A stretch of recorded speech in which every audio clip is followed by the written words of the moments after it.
Hello, everyone, and welcome to the very first ever podcast of The Unknown Speaks. I'm your host, Celestia, and today we're going to be talking about the top 10 urban legends of my home state, Ohio.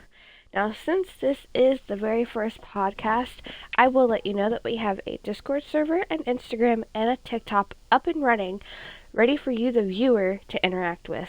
Content may not be up yet, but we're working on it.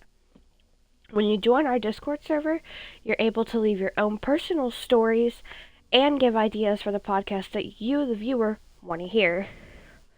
And I'm going to let you know right now, I am just a person, and this is my very first podcast, so there will be mistakes. I might stutter, and if you think that I might have said something wrong, let me know in the chat, and I will interact with you, the viewers, through the live stream as well. You will also be able to find this podcast up on YouTube here shortly after, under The Unknown Speaks. So, with that, let's jump right into it. We're going to be talking about the top 10 best myths and urban legends here in Ohio, where I'm personally from. Starting off on number 10 is Satan's Hollow. Satan's Hollow is a creepy drainage tunnel that is often referred to as the Tunnel to Hell, and is reportedly a site where Satanists come to sacrifice animals to the devil in a hidden altar room. Now, there's not much about it that I could personally find, but many people have took exhibition trips into this tunnel, which honestly I wouldn't do. Anything called Satan Hollow, I don't think I'd be very interested in, honestly. But basically, videos from the investigation show satanic symbols painted on the wall, strange voices and growls coming from deep within, and many have claimed to see a demon called the Shadow Man. Now, I don't know about you, but that doesn't sound exactly safe, considering it's in a drainage pipe thing. I don't know how tempted I would be to walk into that. But if you are delving deeper into it, it's found and located in Blue Ash, Ohio. And it's basically a storm drain in southern hell. Now, I can't say that I've been there because I've not been to Blue Ash, Ohio, but I've heard enough about Satan's Hollow to know that you absolutely need to avoid it. Not only that, because there have been several accounts of people getting attacked and mugged in the area near this, well, satanic site.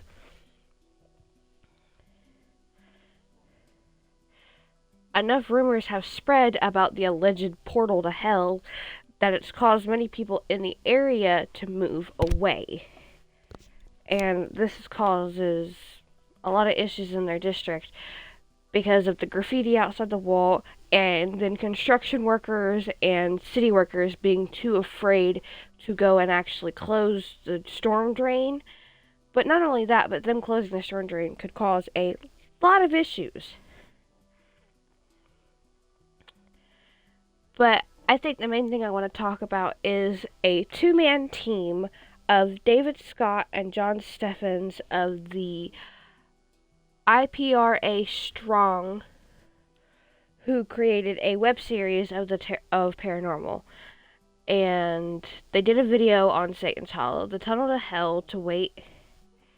They had decided to wait until sunset to enter the storm drain. According to Scott, who checked behind his back almost as much as he looks into the camera while introducing the urban legends of the drain is known for. This place is notorious for Satan worshippers that will come here and sacrifice animals and even humans. Now, I don't know how true human sacrifices can be. I can't say that it hasn't happened, because knowing people nowadays, they probably have.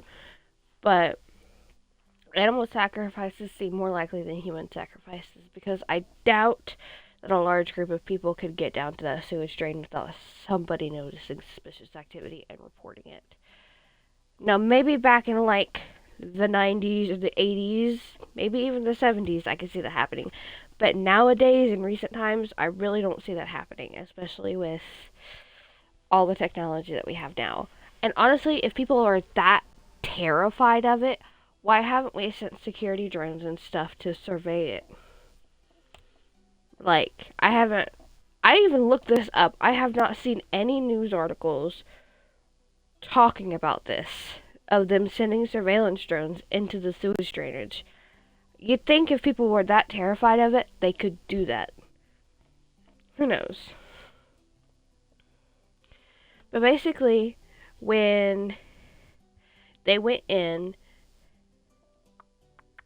they said that they were going in to try and capture some awesome stuff. There's a legend over here about a tall shadow figure called the Shadow Man. People say is a demon. Some people say that it's an evil spirit. Either way, we're going to see if we can find him if they can. So when Scott and his partner went into the sewage drainage, it was extremely dark, and they had to use different types of lighting and everything else to be able to see in front of them. They saw all the satanic symbols that have been talked about. They saw the altar room, yada yada yada. Basic shit. You can read it on their website. What stands out to me the most, and if you give me just a second, I can actually pull it up, because I'm unprofessional and don't have shit already ready.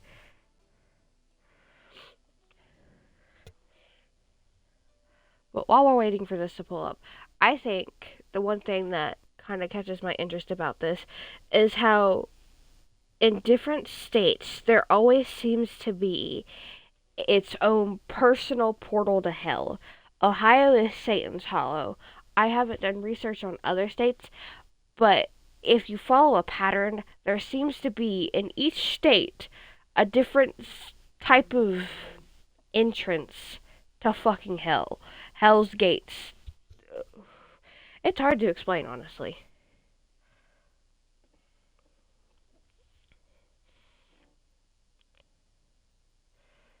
Oof, I am very unprofessional. Welcome to reality.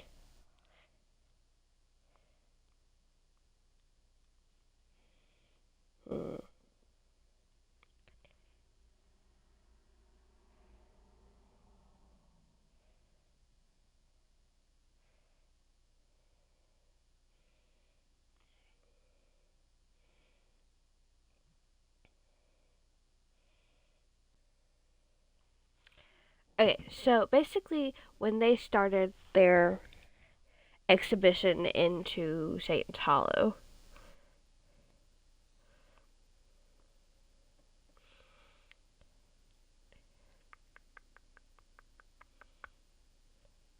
it was pitch black, and David and Scott tend to wear sunglasses in broad daylight, so no one sees his tear-stained eyes that are the direct result of him bawling and squalling while trying to convince himself to go into a dark underground hole. That explains why he wears sunglasses in his videos. He states they have something in there called the altar room, and that's what supposedly they would sacrifice the bodies. At this point, he would no longer need sunglasses, but also a Kleenex and a compass and some fast-running shoes. This place has been around for quite a while. People hear screams at night, and it's literally like it's in the middle of the woods. Super creepy, Scott says. He's fully aware that it's super creepy. Bears and alligators are more than welcome in my campgrounds than it is in this storm drain tunnel.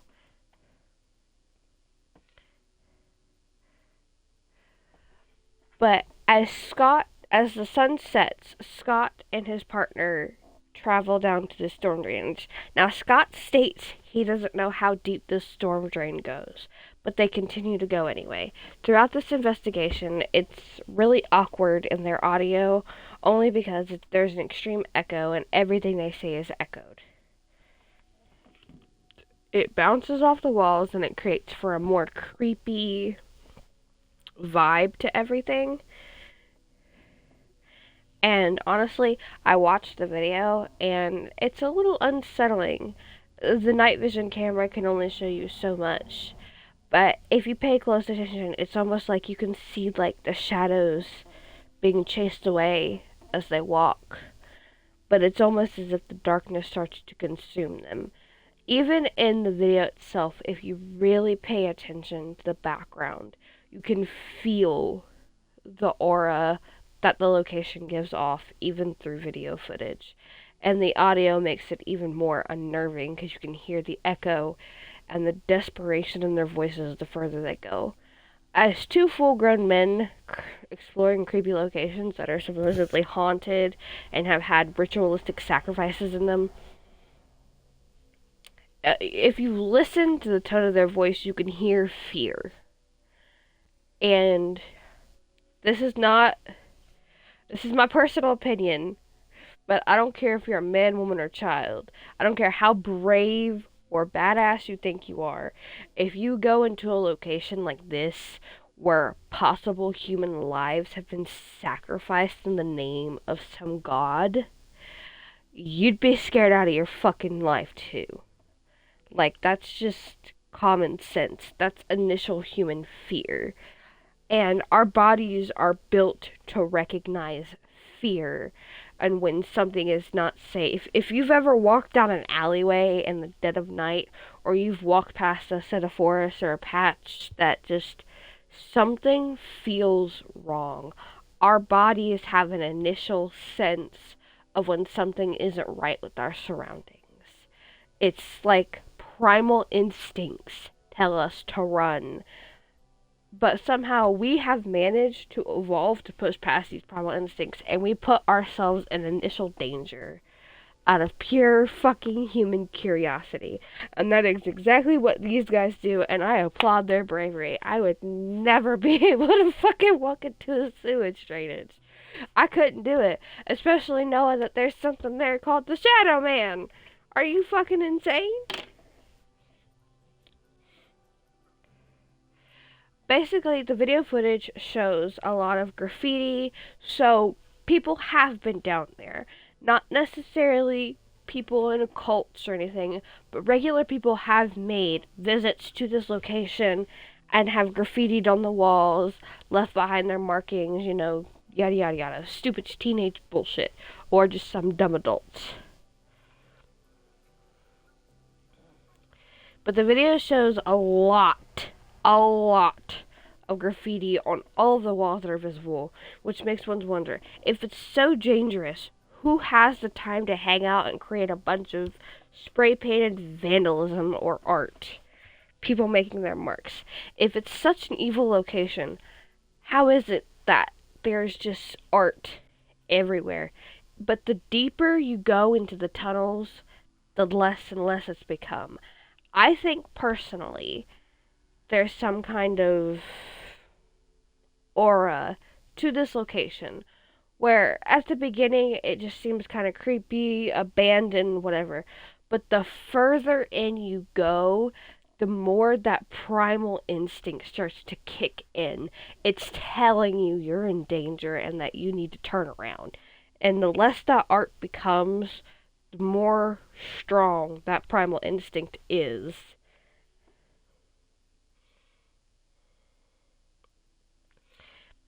The long and water-sloshing walk into the unknown begins for these two as they start to record their video for this expedition. Scott comments saying that this is seriously creepy and claustrophobic as the tunnels begin to almost shrink a little bit as they continue their walk. It was weird, really weird. I've never been in a place like this before. It was really weird. So we're in. Yeah, you're definitely in, and you need to get out of there now. Scott points out large pentagrams and 666 spray painted on the tunnel walls. The lens turns around to give us the first glimpse of the camera operator, Joan Stevens, who looks innocent enough, nodding his head in agreement to Scott's declaration. There you have it, Satan worshippers. Now, I would like to add a little bit of correction here to his statement. Actual Satan worshippers do not do this. People that actually do this, that sacrifice human beings, are not part of actual satanic worship. If you go to a satanic temple or you read the satanic Bible, it literally states do not harm others unless in self-defense or something along those lines. Basically, there's like 11 rules to the satanic Bible, and it's very adamant that you do not kill or sacrifice unless it is for food or protecting yourself.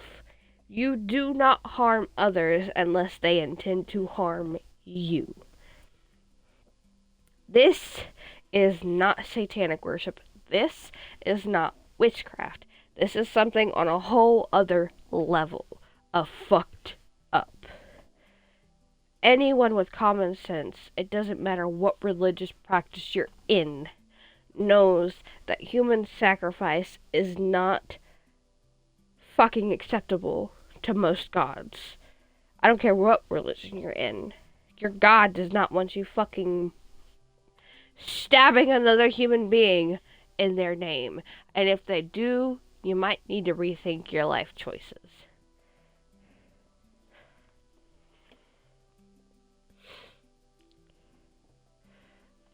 So, and then it goes on to say, is it really more dangerous than any other regular storm drains? Storm drains, however, are quite dangerous. Most are not all were not created for middle of the night human or otherwise visitors.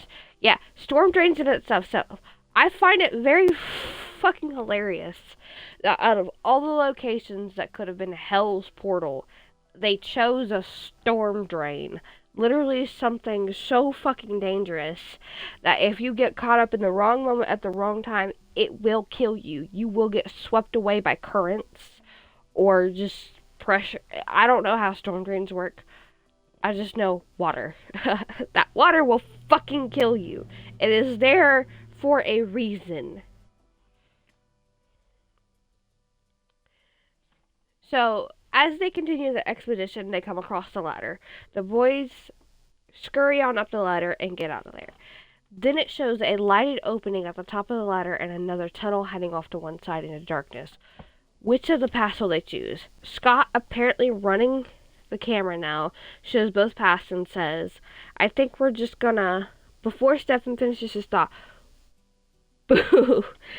Now it's getting a little bit fun to watch, except for the fun part being in the middle of a rumored portal to hell. So basically, Stefan's had startled Scott, yada yada, just goofing off, having fun, trying to ease the tension.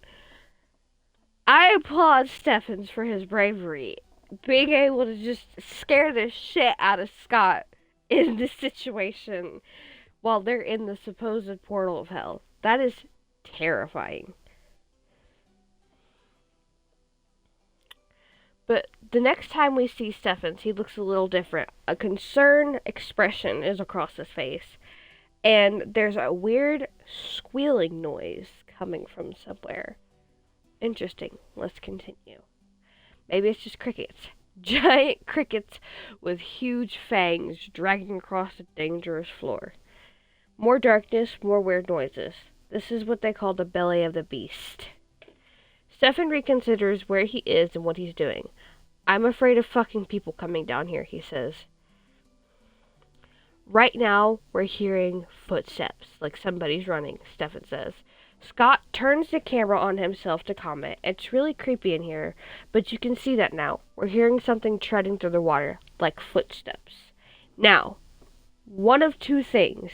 One, that is either a person just fucking running through the sewage drains, probably a homeless person, or somebody fucking stupid enough to venture down deep enough, like these two.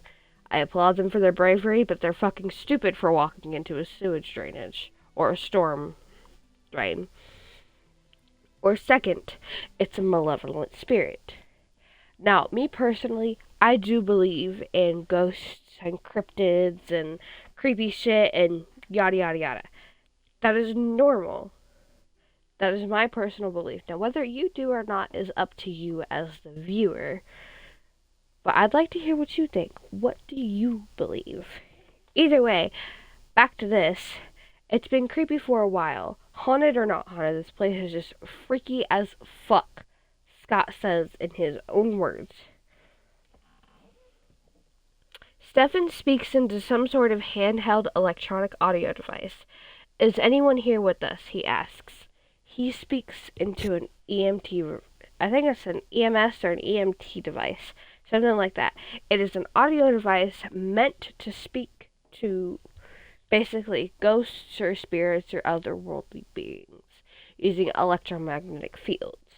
Basically, the creature or the spirit will use its body energy to create electromagnetic waves and allow them to speak into this device. Some devices allow for them to speak, other devices allow for them to, like, change the device colors or, like, pick up electromagnetic radiation. Not radiation, currents.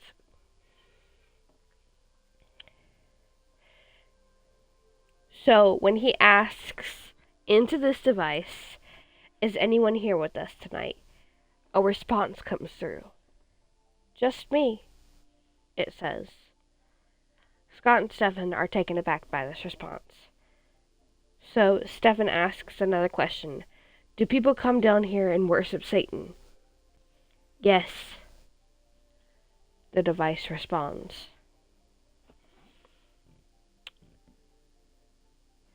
Think about that for a second. They asked whatever was responding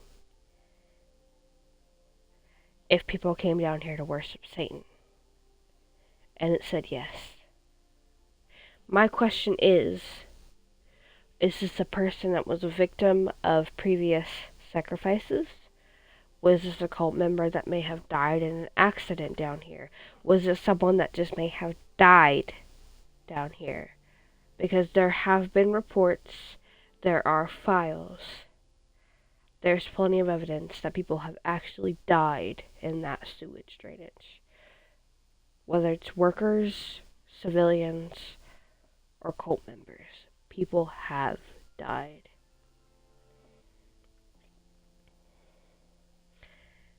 Stefan asks, can you tell me what these tunnels are called? And Stefan is, just for the record, Stefan is doing plenty of looking around. His head will turn throughout the entire interrogation if you watch this video. He's looking around, watching his surroundings as he's being recorded. For a second, there's no answer. There's a pause, a moment of silence. But then there's a response that comes through the machine. Satan, it says. Oh no. Someone says, and it's not determined if Scott or Stefan had said this, but someone had said, oh no. Satan comes through clear and loud. When Scott asks, who is the shadow man? The machine responded, Satan. Simple, one word, nothing else.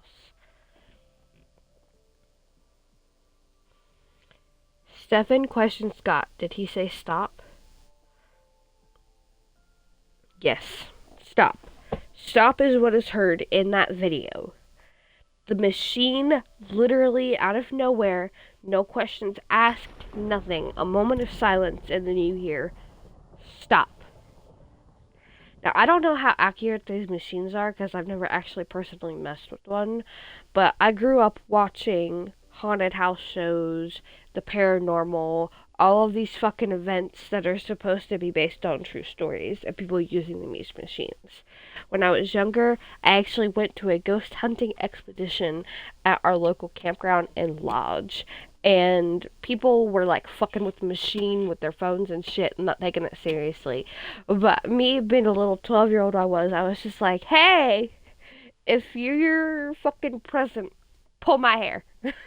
I had fucking balls of steel as a 12-year-old when it came to the paranormal. So, Stefan keeps asking questions. His next question says, why do they call it Satan's Hollow? The machine responds, prison. I don't know to the rest of you, but to me, Prison sounds pretty fucking good right now. I don't think I'd be very happy fucking chilling in a fucking drain pipe.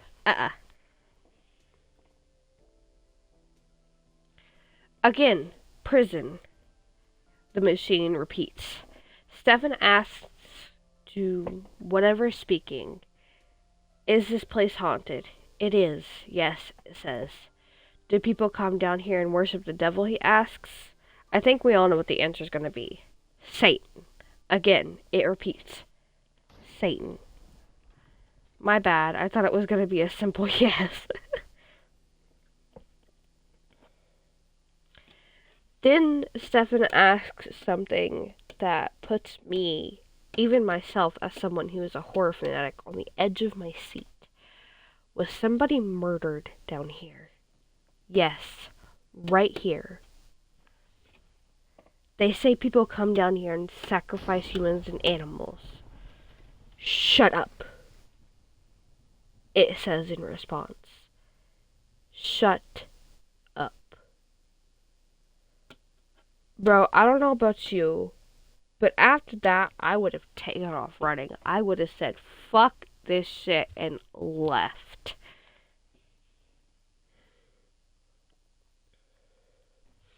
So Stefan presses. He continues. "Is that true?" he asks. "Yes," the machine responded. Then Stefan asks the stupidest fucking question I have ever in all of my years of being a horror fanatic. He asks, "Can you tell us the name of the person who was murdered?" You don't want to do that. You don't want to ask the creature the fucking name because you don't know what you're bringing home with you.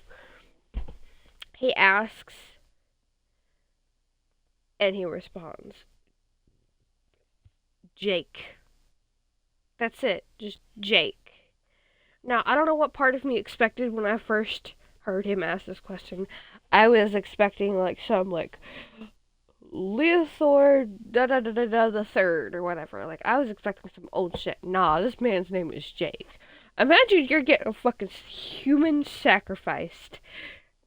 And it's just in the name of blah blah blah blah blah, I sacrifice Jake blah blah blah blah blah in your name. Stab. Bro, what? If somebody named Jake died down there, I feel incredibly sorry for you, and I hope that you're living your best afterlife. But bruh, imagine your name being Jake and being sacrificed to some fucking unknown god that's fucking with humans. No! Alright, Dave and Scott and Jeffins are going in for confirmation. Is this an urban legend, or is it real? He asks. "It's real," the machine responds. Whatever's fucking talking to them is being fucking open and honest. They're just nah, fuck this. Y'all wanna know? Y'all come to fuck around and find out. I'ma tell you. Scott then asks something that I would never in a million years recommend asking in a fucking location like this. "Is anybody down here with us?" "Yes," the machine responds. Uh-oh, same answer as before. "Hi," says the machine. "Hi. Who asked for that?" Well, now the voice sounds friendly. Perhaps a group of boys riding around on their bikes in the evening air with walkie-talkies. Now, "Help us," is heard from the machine.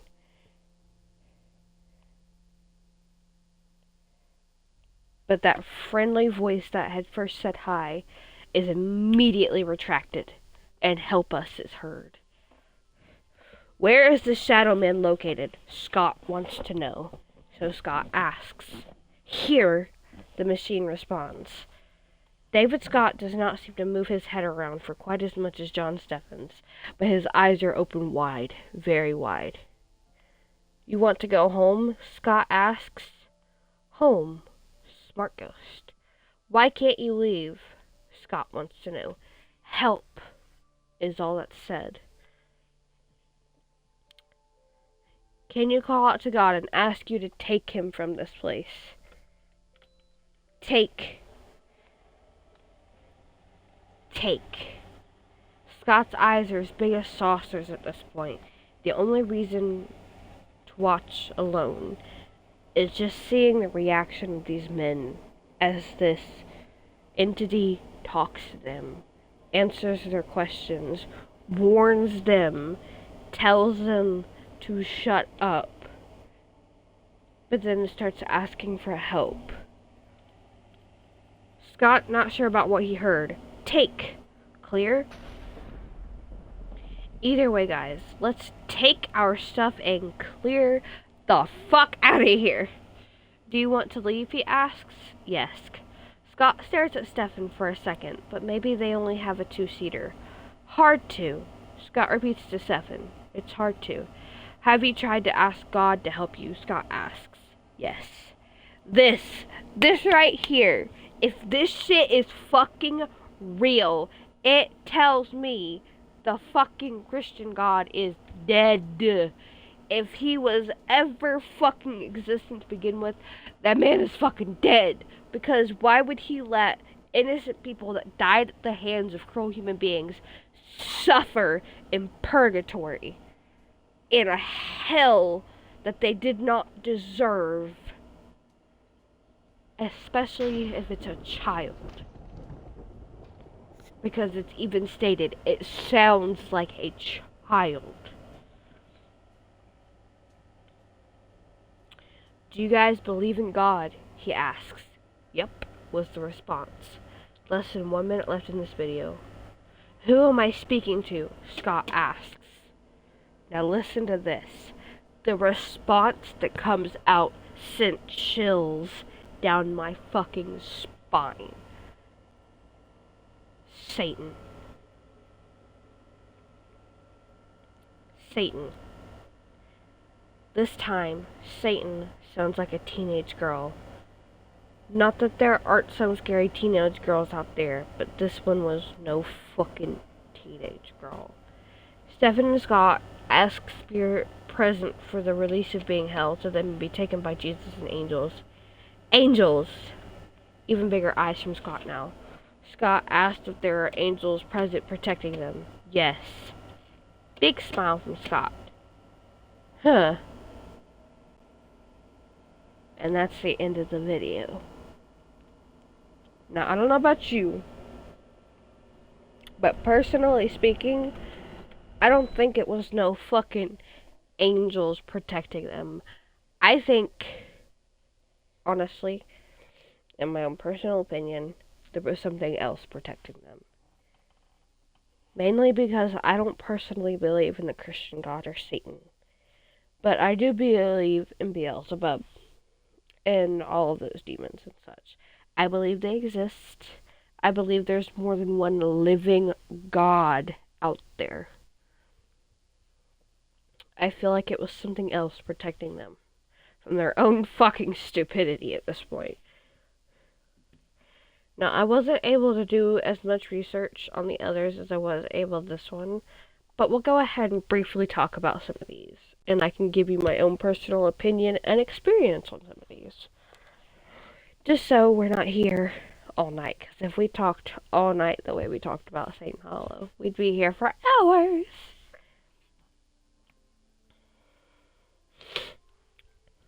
The number 9 on our list, the Ridges. The abandoned Athens lunatic asylum near Ohio University is full of legendary hauntings, as you might expect from lunatic asylums, including a mysterious stain in the shape of a woman that can't be washed away. There are things moving in the basement where patients were reportedly buried. An infamous tuberculosis ward where strange and inhumane methods were used to control patients. Building The building sits upon a large hilltop in front of a cemetery. Though it is closed to the public, college students have been braving the trip since the legends began.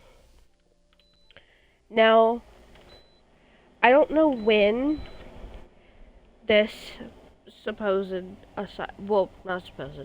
don't know when this asylum was closed down exactly. I could look it up, but I'm too lazy. But from what I know as someone who used to watch a lot of, like, urban explorations of these insane asylums, a lot of people were treated cruelly and inhumanely in these places. Horrible experiments were performed on these people that were deemed too unstable for the public, and a lot of these people were still in their right mind. A lot of these people were just depressed, anxious, cases of schizophrenia and all of this other shit. If you had mild fucking emotional symptoms that they deemed you insane for, whether it was a woman on the verge of hysteria or just a woman being too emotional for her husband to handle, they would be sent to these asylums. And it's fucking insane how they were treated. The fucking lobotomies, electroshock therapy, the fucking amounts of torture that these poor people went through. Because we, as a society, were not able to comprehend the mental incapacities that some people have. Incapacity is probably a horrible word. But just some people's mental limits can only go so far before they just can't take it. And that's a lot of what's wrong with us today, as we still don't have a complete understanding of the human brain. Just like we haven't explored all of space or all of the ocean, we don't have a complete understanding of our own mind. There is still so much undiagnosed that we just can't explain. Visual hallucinations, auditory hallucinations, people with schizophrenia. There's so much that we can't explain about that to people that have it, it's unfair to them because they want help, and the only thing we can do is prescribe the medication to dull or help those effects. We can never make it fully go away. Lobotomy and electroshock therapy only ruined people. Let me explain to you, ruined them. It physically fried their fucking brain. It made them worse rather than better, or it took away their cognitive function as a human being. I know lobotomies were performed way back when to help women with their fucking emotional instability and everything else, but let me tell you something. That just takes away your concept of being a human being. It takes away your emotions and your ability to think and function independently. That is completely unfair. People back then were so uneducated and fucked up. It's stupid. I'm gonna get too deep into this conversation, so we're gonna move on to number 8. The Werewolf of Defiance. The werewolf, although legends exist of it, this werewolf exists in some form or another. The Werewolf of Defiance is a bit stranger, though I've been having multiple sightings throughout the years of a large, beast-like creature that resembles a werewolf, one of which from a railroad worker who claims the werewolf struck him in the shoulder with a piece of lumber.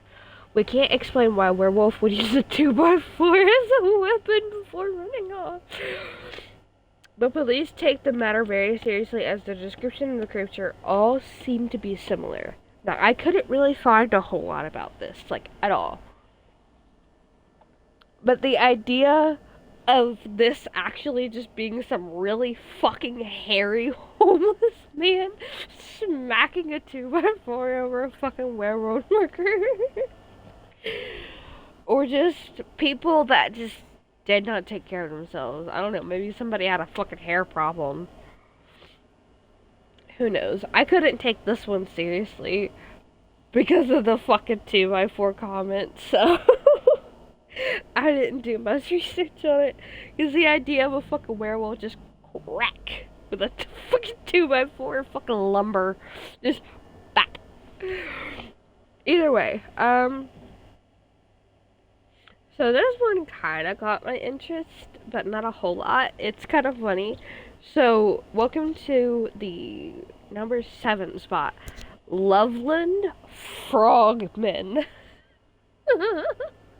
Now, for anyone that loves frogs, I applaud you. Frogs are fucking adorable. I like listening to them croak, but I could never touch one. The textures feel all sorts of wrong to me. So, this is one of these stranger Ohio myths, but the sightings of the Loveland Frogmen go all the way back to 1955. They reportedly stand about 4 feet tall. They short as fuck, bro. I'm taller than them, and I'm 5'4". They look like humanoid lizards. New sightings seem to pop up every couple of decades. The latest was August of 2016, with 2 teenagers playing Pokemon Go, reported seeing a giant frog that stood up and walked on its hind legs. We all remember the era of Pokemon Go, people walking out in the middle of the fucking street, getting hit by cars, not paying attention. Pure stupidity at its finest.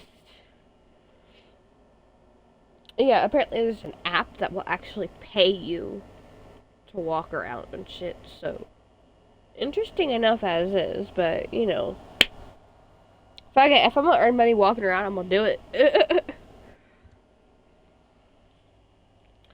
Alright, number 6 on our list is called Crybaby Bridge. Now, this is not one that I've heard of personally. This is actually my first time hearing of it. But let me just read it off to you, the description. Crybaby Bridge is a legend that exists in almost every state, and Ohio has over 20 reported crybaby bridges. The popularity of the myth is that likely due to the simplicity of the story.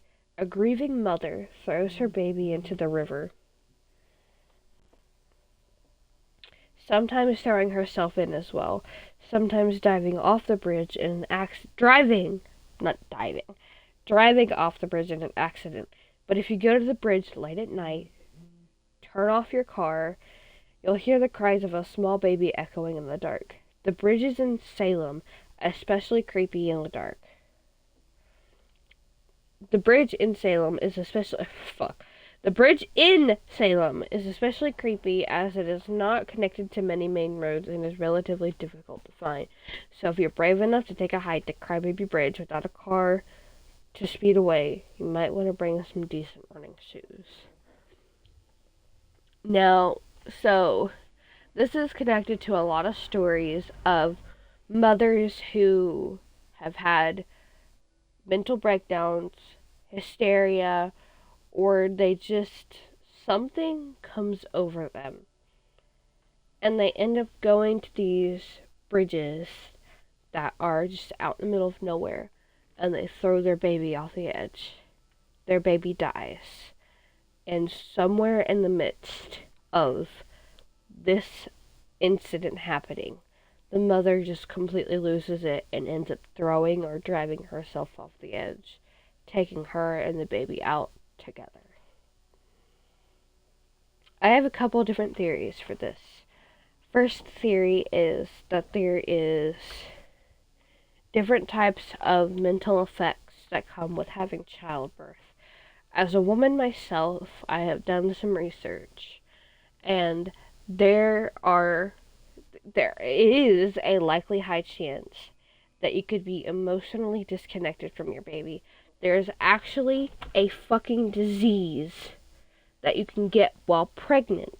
It's a mental disease where it causes you to believe that the baby inside of you is not yours, or that the baby that's there isn't actually your baby, or a baby at all. You can have a perfectly healthy pregnancy, you can be a perfectly healthy person, and it just happens. Your brain just disconnects from reality, and it stops functioning. You stop thinking rationally, and you just do not believe that this baby is yours. Some women go as far as to believe that a demon has impregnated them. A lot of husbands have been murdered. Pregnancy is so dangerous. There are so many risks and complications if you aren't careful. I highly recommend if you are pregnant or plan on getting pregnant, to have a therapist or people you trust to confide in to help you every step of the way. Regular doctor checkups, regular therapy check-ins to make sure that you yourself are doing okay so they can catch those warning signs and prevent you or your baby from being harmed. I highly recommend it. I am not in any way endorsing any of this. I just, from a female perspective, I highly recommend doing everything that you possibly can to make sure that you have a healthy and long pregnancy. Because there are too many horror stories of women and children losing their lives because of mental disorders that happen during pregnancy. It is not your fault. It happens and we can't control it. Don't let anyone ever tell you otherwise. Anyway, out of that dark topic, we move on to number 5. Hatchet Man Road. This one's kind of short, not a whole lot about it. I mean, you're welcome to do your own research. But the list of scary myths compared without a homicidal maniac attacks from beyond the grave. What would a list of scary myths be complete without a homicidal maniac who attacks from beyond the grave? In the early 1800s, Andrew Hellman reportedly killed his wife with a hatchet and spread the pieces all over the road near his Bellefonte home. The legend goes that if you're out late at night and you turn off your car, you'll see the pieces scattered on the road, and you'll see a man standing nearby with a ditch. Now that's not very scary. I mean, that could probably be easy disproven because it's not got a whole lot of detail behind it. But I'm sure if you went on Reddit and you kind of looked around, you might find something. But honestly, again, I'm too lazy to dig that deep into Ohio lore, so let's move on to the next one. Number 4, Lake Hope Furnace. A man's work is never done, they say, and according to this legend, this includes in death. The remains of an old iron furnace sit at a monument at Lake Hope State Park.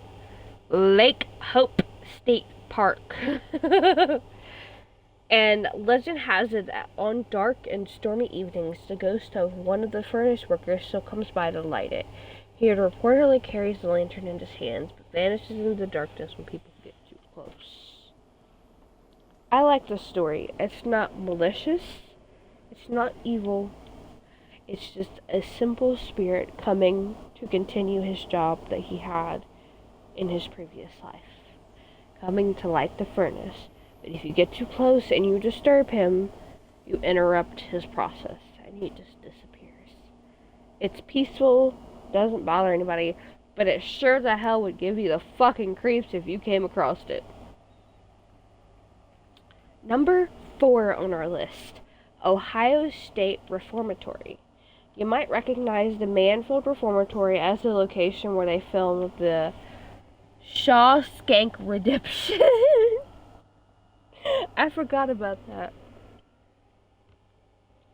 But people who have taken guided tours to the buildings have their own stories to tell. Legend has it that even when the building is empty, you hear footsteps stomp into the halls, knuckles tapping against the cell bars, and voices of ghostly prisoners who died there. I 100% believe abandoned hospitals, abandoned prisons, reformatories, all of this shit. Any abandoned building that has a dark history or past has something evil and malicious attached to it, and you cannot tell me otherwise. People died and suffered.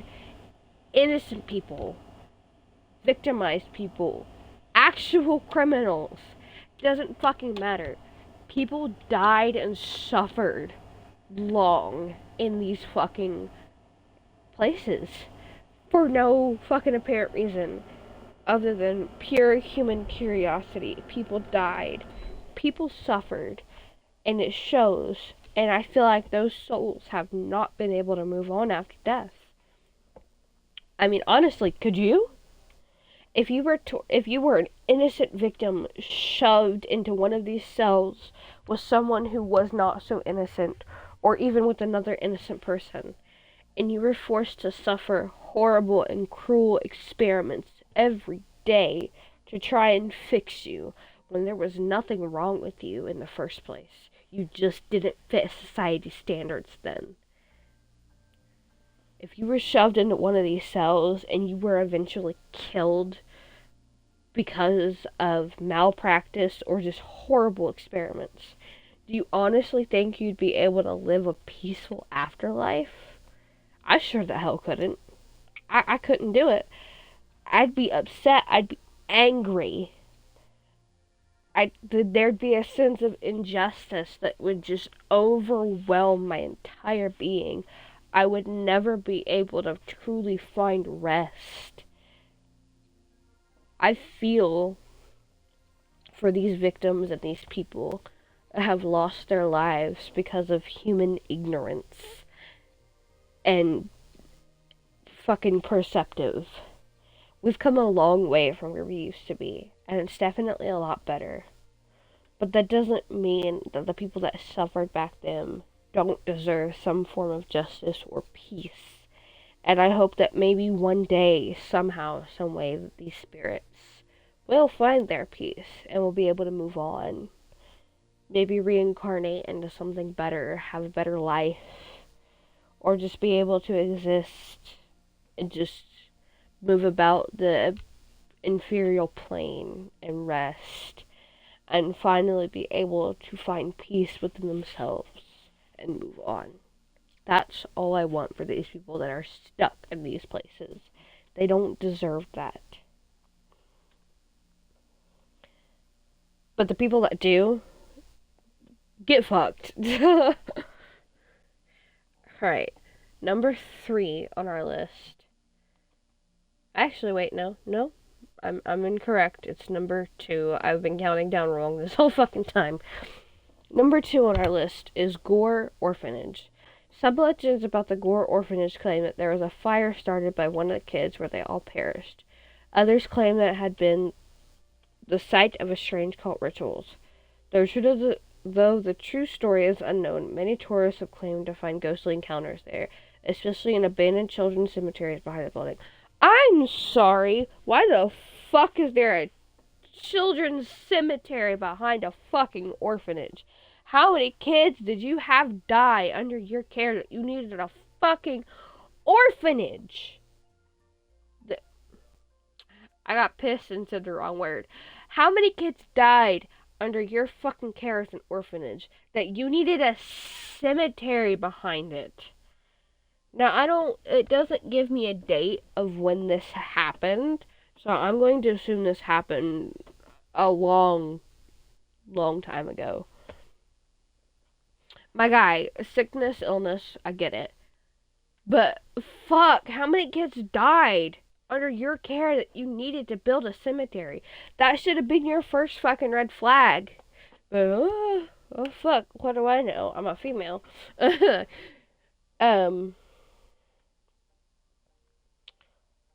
Fuck, this is just horrible to think about. Ghostly apparitions, children just stuck in the afterlife, unable to move on because they're kids. They don't know what they're feeling. They were never emotionally developed enough to understand, so they're just stuck for a sense of longing. That's the only way I'd be able to explain it. Fuck, if I were a child and I died in a burning building or a cult, I would be so scared and confused, and I wouldn't understand what was going on. I wouldn't be able to process the fact that I was dead. Because I'm a fucking child. A kid. Man. Alright, moving on to our final one. Number 1 on the list is Beaver Creek State Park. The legend goes that when the canals were being built in East Liverpool, Ohio, one of the canal workers lost his wife and daughter to a tragic accident. Stricken with grief, he entombed their coffins in the walls of the canal and then threw himself into the rushing river where he drowned. The canal had long since been drained, but legends say if you go to the canals late at night, you'll see the man carrying a lantern searching for his wife and daughter. Oh. Stories like this just kind of hit a place in my heart, and it's so hard to explain how I feel. I feel so heartbroken for this man. And the legends say that he entombed the coffins of his wife and daughter in the canals and then committed self-termination shortly after. I wonder, did his wife and child move on, or are their souls somewhere else, departed from their bodies, maybe searching for him? He's stuck in one spot from where he took his own life, searching for them, just wanting his wife and his child back. And they're somewhere else looking for him. And they'll spend eternity trying to find each other and not be able to, because they're in different spots. I believe the soul attaches itself to a location, and it can't leave that location until it finds resolve and able to move on. My heart aches when I hear this story, knowing that a man loved his wife and his child so much that he could not bear the thought to live without them. A fucking loyalty and dedication that you don't even see nowadays. And he's still, even being dead for who knows how long, is still trying to find them to this day. And he never will. Unless somehow the remains of his body are moved to the remains, unless, and this might be just me, but I feel like if the remains of a family are brought together, it will somehow bring peace to the spirits. If they're able to find his remains and their remains and bring them together, I feel like they could find peace. But that's just me. I may be completely wrong. They may be stuck like that for fucking God knows how long, if they can even move on. But I will say this, I truly hope that he finds peace, and that maybe their spirits find peace if they haven't already.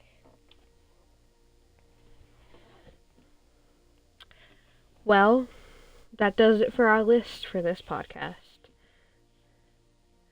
If you enjoyed this or want to see more, let me know. And you can submit your own personal stories that I will read in the next podcast. Or you can submit suggestion ideas. If I don't have anything by the next time the podcast rolls around, our next conversation topic will be cryptids of the lower Appalachia, right where I live, and I live right on the fucking edge of a forest line. So, if you enjoyed this podcast and you want to see or hear more, let me know. But until then, I'll see you on the flip side, my cryptid weirdos. Bye-bye for now!